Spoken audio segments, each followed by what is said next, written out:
तो अब हम लोग लीनियर इक्वेशंस के सॉल्यूशन के बारे में बात करेंगे।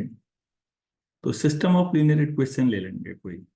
अब क्योंकि हम थ्योरेटिकली बात ज्यादा करते हैं, तो हम n वेरिएबल्स में n इक्वेशन ले लेंगे। तो मान लेता हूं मैं, जो हमारे पास इक्वेशंस हैं वो ऐसी हैं: a11x1, a12x2, a1nxn equal to b1। ऐसे ही फिर ये सब कोफिशिएंट मैट्रिक्स के एलिमेंट की तरह हैं: a21x1, a22x2, a2nxn equal to b1। और इस तरह से अगर हम चलते रहें तो लास्ट में an1x1, an2x2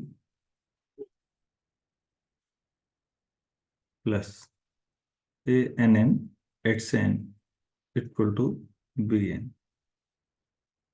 ये हमारे पास है ये पूरा सिस्टम। हमें इसके सॉल्यूशन के बारे में बात करनी।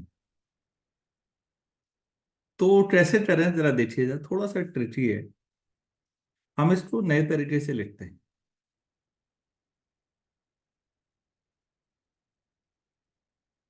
तो इस पूरे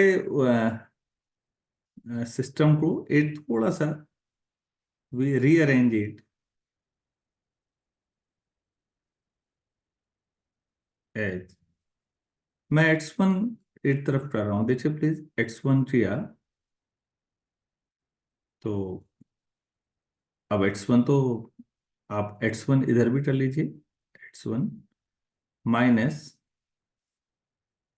बाकी जितना था a11x1 लेफ्ट साइड में से लेकर a1nxn तक और plus b।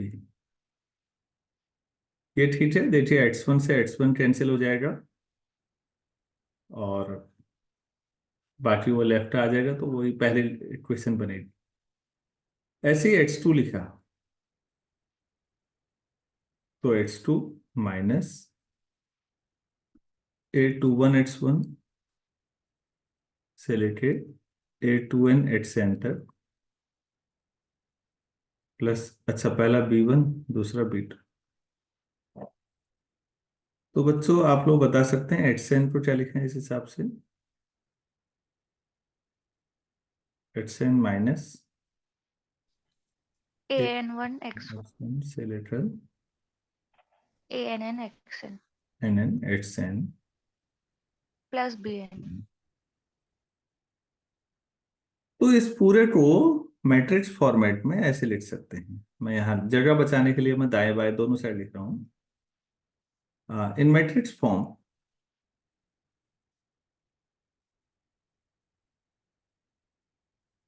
this system can be written as this system can be written as left side वाले सिस्टम को मैं x नाम दे देता हूं। तो x equal to x minus x into a plus b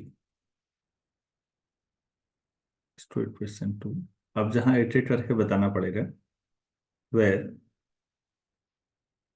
x का मतलब x1 x2 X1 N tuple, till X। ये हो जाएगा। b का मतलब इसी तरह से b1 b2 up to bn। Yes। और a का मतलब जो मैट्रिक्स दिख रहा है a i j n by n, ये।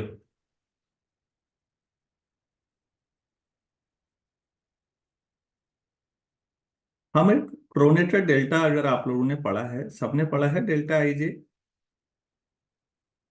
कितना होता है? If I and J are equal then its value is 1, otherwise its value is 0। ऐसा पढ़ा है बच्चों? Yes sir। अच्छा, तो लेटेस्ट डिनोट एक नया सिंबल इंट्रोड्यूस कर रहे हैं। Alpha I j equal to minus a i j plus delta i j. तो मतलब डेल्टा मैं इस तरह से ले रहा हूँ, तो आई और जे 1 से n तक आप कुछ भी ले लें। तो आप इससे अगर सरल शब्दों में कहें तो अल्फा 1 1 क्या हुआ फिर, माइनस A11 प्लस डेल्टा 1 1 कितना आ जाएगा, 1। अल्फा 1 2 क्या आ Yes. जाएगा, Minus A12. 1 2। ठीक हो गया। अल्फा 1 3 डेल्टा आई जे 0 होता जाएगा। तो अगर आप अल्फा 1 n कहेंगे तो वो क्या आ जाएगा, Minus A1n. 1 n। तो बच्चों जरा गौर करिए हम क्या कर रहे हैं, 1 माइनस A11 को मैं क्या लिख रहा हूं, अल्फा 1 1। अब जरा इक्वेशन 2 के लेफ्ट में जरा गौर करिए, तो जो जिस फॉर्मेट में मैंने लिखा था ये, मैं इसको ब्लैक कलर से दिखाता हूँ ताकि आपको दिखे। इस इक्वेशन को गौर करिए तो यहाँ पर क्या है आपके पास, 1 - A11 x1, बाकी सब 1 - A11 80 बार आएगा ना। अगर इसको सरल शब्दों में लिखेंगे 1 - A11 x1 आएगा, बाकी क्या आएगा, minus A12 x2 minus A1n xn plus b equal to x1, मतलब b1 इक्वल टू, पहली इक्वेशन यही है ना, देखिए तो। अरे भाई समझ में आ रहा है, यही है। Yes, sir. तो बेटा 1 - A11 को क्या लिखने को कह रहा हूं मैं, लास्ट में नीचे, Alpha 1 1. और फिर -A12 को, Alpha 1 2. और इस तरह से -A1n को Alpha. Alpha 1n। तो अगर ऐसा लिखेंगे तो फिर ये इक्वेशन क्या बन जाएगी, अब आप इस इक्वेशन में सही बताएं तो जरा इक्वेशन 2 पे आइए। आप इसको अल्फा फॉर्मेट से रिप्लेस कर रहे हैं ना,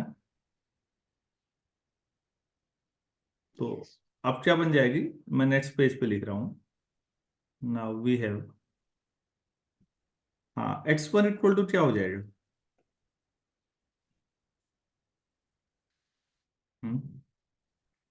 alpha 1 1 x1, alpha 1 2 x2, X. Alpha 1n Alpha xn plus xn. b1। Yes. x2 क्या बन जाएगा इसी तरह से, alpha Alpha two 2 one 1 x1. Alpha 2 2 Alpha 2 x2. Alpha 2n xn plus Plus B2. b2। मैं एक बार फिर पीछे ले जाता हूँ, यहाँ पर प्लीज ध्यान दीजिए, अल्फा 2 2 क्या बनेगा, अल्फा 2 1 क्या बनेगा, पहले 2 1 -A21,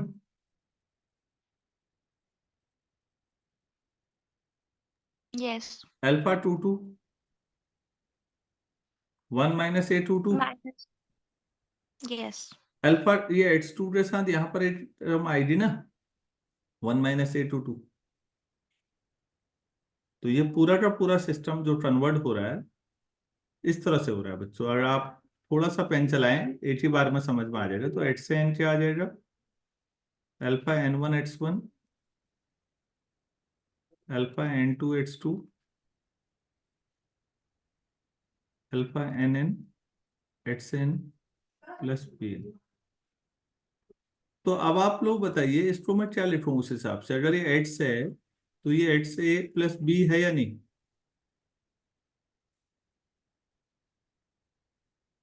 x इंटू a वही है यहाँ पर। अब a का मतलब क्या हो जाएगा, alpha I J N by N, ऐसा लिख सकते हैं या नहीं? Yes. ठीक है, तो अब आपके पास जो इक्वेशन 3 है उसमें राइट हैंड साइड को मैं टी एच ले सकता हूँ। Let T be a map from R N to R N such that T H equal to H A plus B for all X belongs to R N. जो X मान रहे हो वो N tuple वाला है।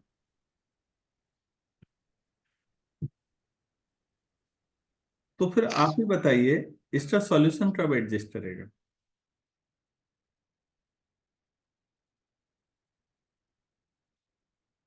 It is obvious that X belongs to R N. Equation number 4 कर लीजिए इसमें। R N is a solution of 4 if and only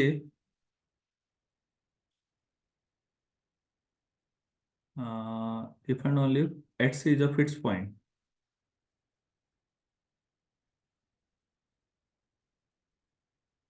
of t। तो फिर अब उसके लिए हमें कंडीशन लानी पड़ेगी, क्योंकि अब आप मैट्रिक्स में आ रहे हैं। अब आप ऐसे डेरिवेटिव पे कैसे काम करेंगे? तो एक थ्योरम पे हम काम करते हैं पहले। अब यहाँ पर थ्योरम लिखिएगा। If summation mod of alpha I j J from 1 to n, मतलब आप वेरिएबल उसको करा रहे हैं लैम्डा लेस देन 1, जहाँ आई 1 से लेकर n तक है।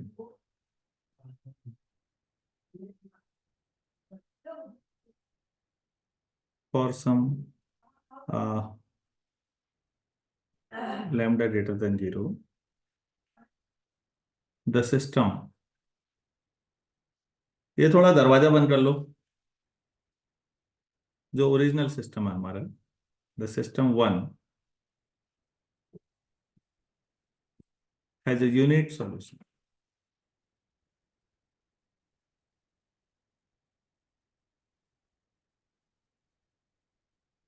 अगर बच्चों ऐसा होगा जे चीज जो 1 से n तक वेरी कराएंगे तो बनेगा क्या? जरा जरा रफ वर्क देखिए। तो अभी स्टेटमेंट में कुछ और है, पहले इस बात को समझ लेते हैं। जे चीज जो 1 रखिए, तो alpha I 1 plus alpha I 2 plus alpha I 3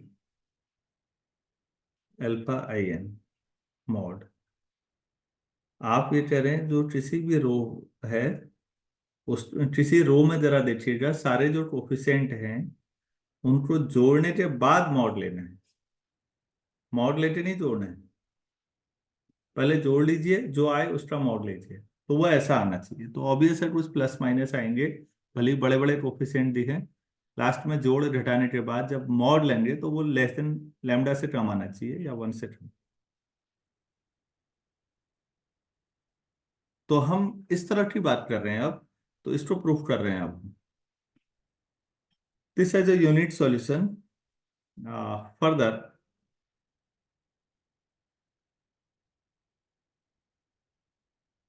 for any y naught belongs to Rn,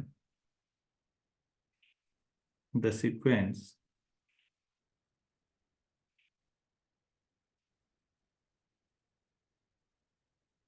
ym defined by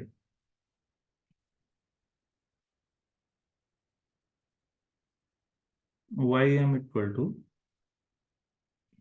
x m minus 1 a plus b।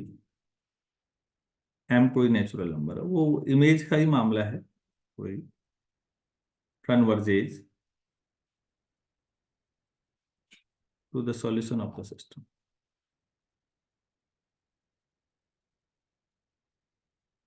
Solution of the system. Sir तो हम, ये कोफिशिएंट मैट्रिक्स की हर रो की जो entries है ना, हाँ इनका जी, अलग अलग एब्सोल्यूट वैल्यू का सम होगा शायद। समीशन एब्सोल्यूट के बाहर है। Oh sorry sorry sorry sorry, मेरी गलती, सॉरी यार। हाँ हाँ, मैं लिख कुछ और रहा हूँ, बोल कुछ और रहा हूँ। थैंक्स। सॉरी बच्चों, ये सुमित ने बहुत सही बताया। इधर देखिए तो, मेरी गलती है, मैंने ऑब्जर्व नहीं किया, ध्यान नहीं दिया। मॉड का समेसन है, तो हर एक का सम, तो फिर कोफिशिएंट ज्यादा बड़े हो ही नहीं सकते। मेरे दिमाग में कुछ और था कि बड़े कोफिशिएंट भी हों, प्लस माइनस हो जाए और लास्ट में घट के 1 से कम आ जाए।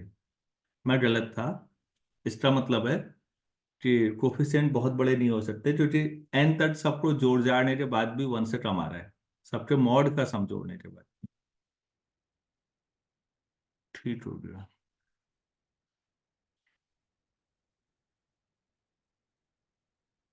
ठीक हो गया, तो चलो ठीक है, थैंक्स यार। तो मैं तो बहुत ही वाकई बड़ा ब्लंडर करने जा रहा था। अगर हमारे पास समेसन जो है सभी कोफिशिएंट का, जो मैट्रिक्स हम बना पा रहे हैं, उनके किसी भी रो का में जितने कोफिशिएंट है उनके मैग्नीट्यूड का सम 1 से कम आए, तो उस सिचुएशन में हम कह रहे हैं कि इक्वेशन 4 का एक यूनिट सॉल्यूशन होगा। और वो कहीं से भी पहुंचा जा सकता है, तो फिर उसमें भी पिकार्ड इटरेशन लगा रहे हैं हम। तो आप ये देखो ना कि जिस आदमी ने ये किया होगा, हमारे लिए समझना होता है जिन लोगों ने, कहाँ फिक्स पॉइंट थ्योरी, कहाँ नॉर्मली ये चीजें, और यहाँ जिसने लगाया होगा, मैं तो उस आदमी के बारे में सोचता हूँ, उस इंसान के बारे में ना। तो मेरे ख्याल से आपको समझ में आ रहा होगा कि चीजें अगर एक जगह पर आप सीख पाते हैं और कहीं अगर आपने इस तरह से इम्प्लीमेंट कर दी कहीं दूसरी जगह, तो रिसर्च का यही उद्देश्य भी है बच्चों। तो हम कुछ शानदार काम कर पाएंगे। चलिए इसको हम प्रूफ करते हैं। मीट्रिक हम लोग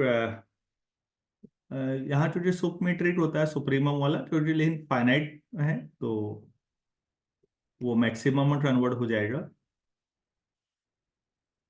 लेट अब चूंकि जो हमारा स्पेस है वो आर एन आ गया है, आर एन में कर रहे हैं विद मीट्रिक।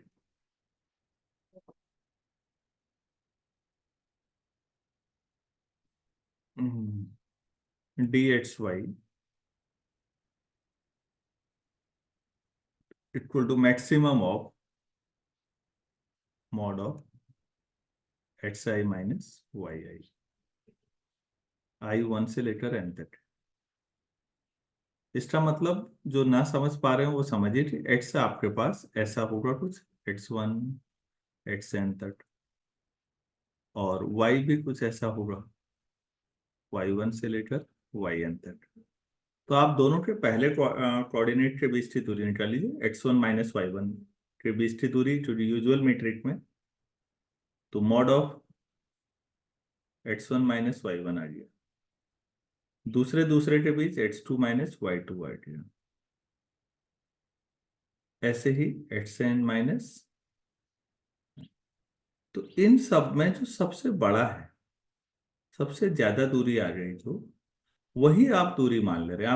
आप R2 में सोचिए बच्चों, R2 में इस तरह से समझिए कि सपोज ये 2 यूनिट है और ये 3 यूनिट है, तो एक्स कोऑर्डिनेट का डिफरेंस मान लो कहीं पर 2 यूनिट आया, और वाई कोऑर्डिनेट का डिफरेंस कह रहा हूँ 3 यूनिट आया, तो दूरी 3 यूनिट ले लो बस।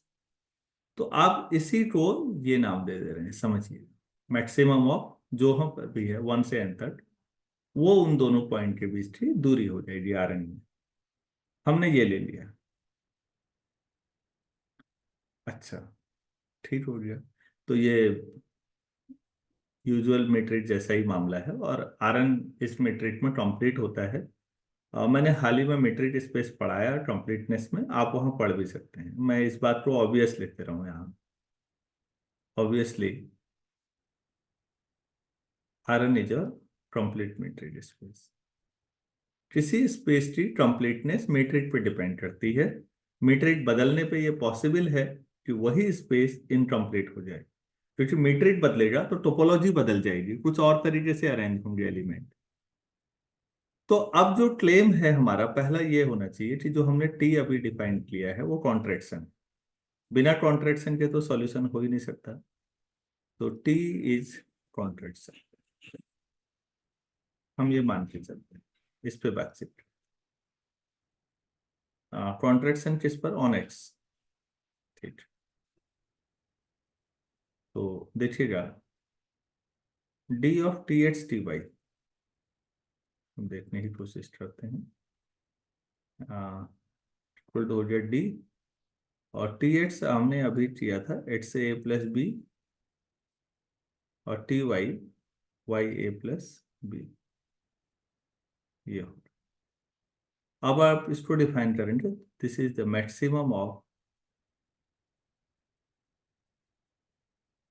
समेशन अल्फा आई जे, जे पूरी रो तो 1 से लेकर n तक, और बाकी b तो कांस्टेंट है तो वो कट जाएगा, केवल एक्स आई माइनस या जेथ है ना, तो एक्स जे माइनस वाई जे, जे वेरी कर रहा है, ये बचेगा। जो रो है उसमें आई की वैल्यू 1 से लेकर n तक जा रही है। ठीक हो गया।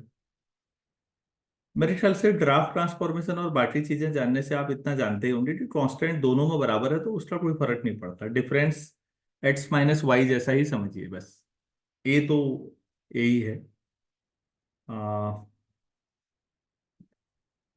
अगर मैं मॉड को अंदर ले जाएं कभी भी, तो शायद इनइक्वलिटी जानते ही होंगे सभी लोग, तो मैं उस पर भी चिंता नहीं कर रहा हूँ ज्यादा। कि अगर मॉड अंदर ले जाएंगे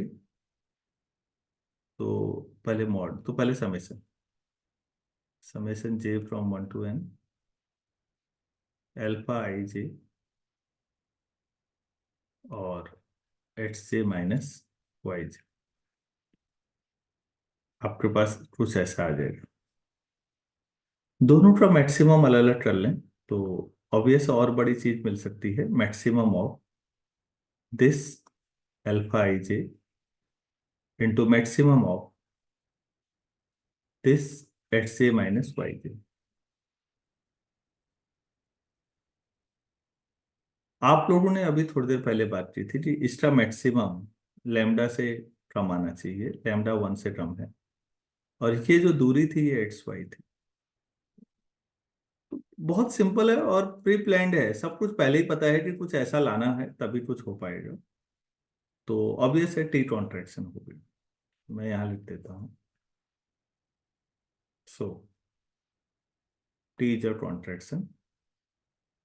तो बनार्ड कॉन्ट्रैक्शन प्रिंसिपल कहता है, this implies by Banach contraction principle T has a unit fix, has a, और जो यूनिट फिक्स पॉइंट था वही सॉल्यूशन था, यूनिट फिक्स पॉइंट। इस तरह से हम इसमें बातचीत करते हैं। कंसेप्चुअल क्लैरिटी का मामला ही है बच्चों। जो मैं पढ़ा रहा हूँ आज, मैंने वो पहले भी बुक शेयर की है, मैं आज फिर कर दूंगा जो एग्जाम्पल वहां से ले रहा हूँ मैं। ये धनंजय गोपाल सर की बुक है, इसमें 3-4 लोग हैं वैसे, तो उसी का एक एग्जाम्पल उठा रहा हूँ, एक इलिस्ट्रेशन ले लेते हैं कि जो हमने कहा है वो हम कैसे साबित करेंगे।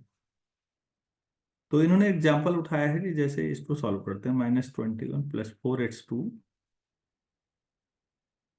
Plus 3x3 equal to -32, 12x1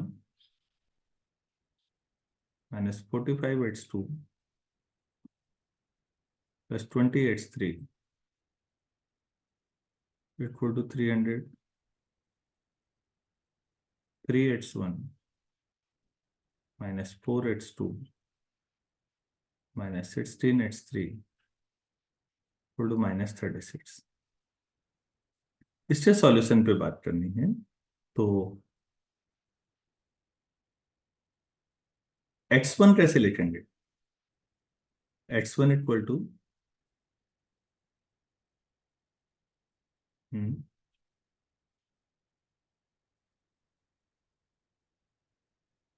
hello, क्या किया था हमने?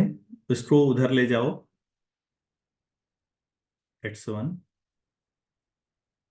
Plus 20x1 minus 4x2 minus 3x3, या फिर इनको माइनस करो, उधर इसको इधर ले आओ।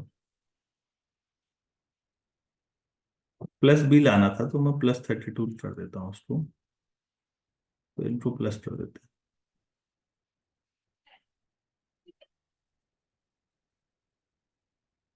तो x1 ये हो गया, ऐसा ही था। ऐसे ही x2 minus 12x1 plus 45x2 minus 20x3 plus 300, और x3 minus 3x1 plus 4x2 plus 16x3 plus 36 लाने के लिए इनको माइनस करना पड़ेगा। यहाँ माइनस, यहाँ माइनस, यहाँ प्लस, और यहाँ x3। ठीक है, वो सेम प्रोसीजर है जो चल रहा है, ये आपके पास आ गया। तो x1 इक्वल टू क्या लिखेंगे अब आप?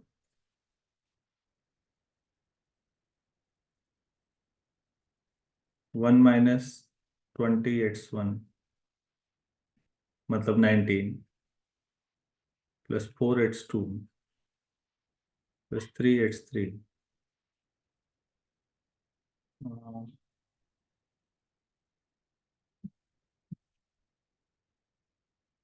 कुछ आसान हो पाएगी क्वेश्चन?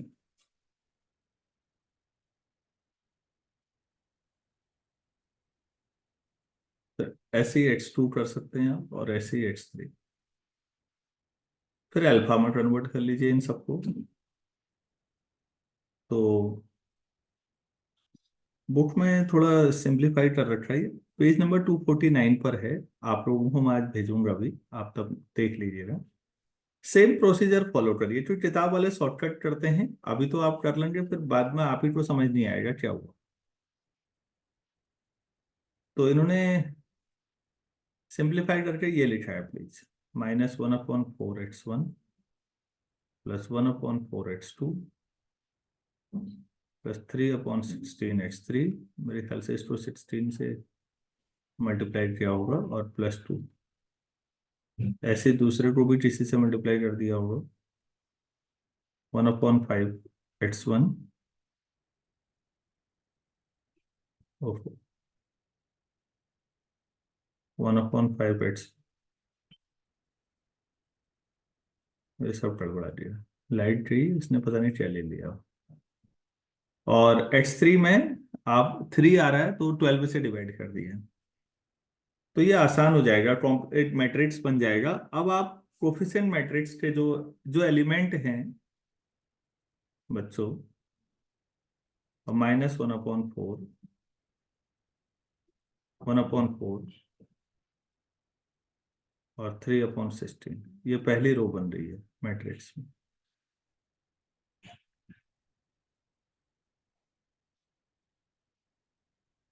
ऐसे 1/5, पहली रो का सम कितना हो जाएगा, हर एक का सम मॉड प्लस ले लें तो 1/4 प्लस 1/4 2/4, मतलब हुआ 2/4 का मतलब 4 से। इन तीनों को जोड़ें तो पहली रो 1 से कम आ रही है। Yes sir. 1/5, 1/4 और 1/3। दूसरी रो ये है 1/5 प्लस 1/4 प्लस 1/3। आप देख लीजिए, शायद ये भी 1 से कम ही आ रहा होगा। और तीसरी रो में आ रहा है 1/4 -1/3 माइनस, और -1/3। तो ये भी 1 से, हर एक रो का सम 1 से कम आ रहा है, तो आप कह सकते हैं कि इसका एक सॉल्यूशन होगा। बस ये कह सकते हैं वाली बात ही है जस्टिफाइड थ्योरम के बेस पे। एनालिसिस की प्रॉब्लम यह है कि ये आपको वर्किंग मेथड बहुत अच्छे देती नहीं है। बस बात समझाई थी।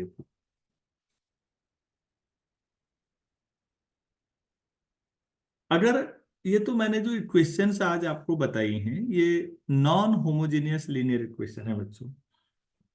अगर मैं होमोजेनियस लीनियर इक्वेशन की बात करूंगा तो जहां पर बी लिखा होता है राइट साइड वो जीरो कर दीजिए, बाकी पूरा प्रोसीजर वही है। तो वो t x equal to x b x a हो जाएगा, फिर प्लस बी रहेगा नहीं, उससे ज्यादा फर्क पड़ना नहीं है। तो ये दो छोटे छोटे एप्लीकेशंस हमने बातचीत की। आप अब जितना पेन चलाएंगे चीजों को सीखेंगे। देखिए यहाँ कोई ऐसा एग्जाम नहीं है जो आपको एग्जाम पास करना हो, आपको काम करके दिखाना पड़ेगा और चीजों में चैलेंज है। आपने अब ये जिम्मेदारी उठाई है तो काम करना पड़ेगा, तो प्लीज पेन चलाने की आदत डालिए। दिन भर जितना बैठ सकते हैं संभव है।